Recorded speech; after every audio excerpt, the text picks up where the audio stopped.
Nama saya Bahar, orang tua saya hanyalah seorang kuli tani dengan kehidupan yang keras. Ketika saya masih kecil, saya mempunyai seorang teman bernama Bagja. Saya dan Bagja sering mengaji dan belajar silat bersama. Setelah lulus SMA, Bagja, anak laki-laki dari keluarga kaya, berniat melanjutkan sekolahnya di kota Bandung, sedangkan saya bingung apakah saya bisa melanjutkan sekolah.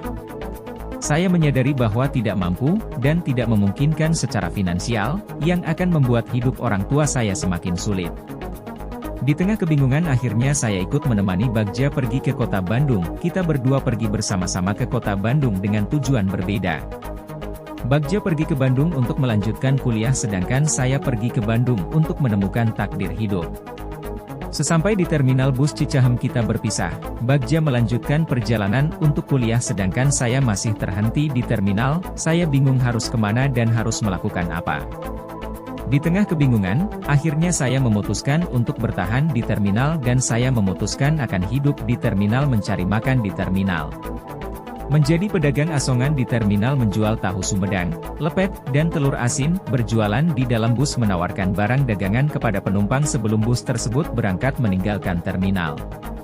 Penghasilan saya sebagai pedagang asongan tidaklah besar, hanya cukup untuk makan sehari-hari.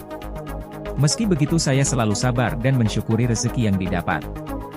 Namun kesabaran saya terganggu di mana saya dipaksa harus membayar pajak kepada preman sebagai syarat berjualan di wilayah terminal. Bagi saya preman menarik iuran secara paksa kepada pedagang adalah sebuah ketidakadilan.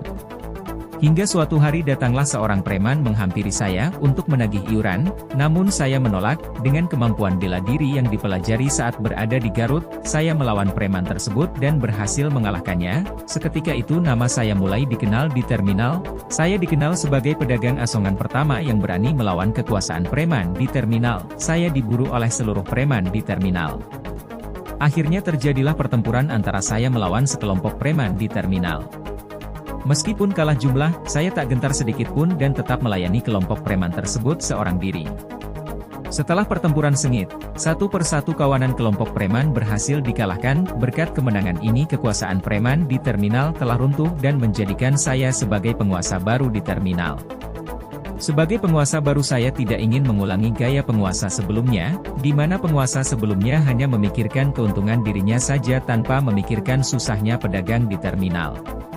Saya menyebut gaya kekuasaan barunya dengan istilah bisnis, di mana semua orang yang terlibat dalam bisnis ini harus merasa diuntungkan. Dengan iuran pemegang keamanan mendapatkan keuntungan uang dan pedagang juga mendapatkan keuntungan jaminan keamanan.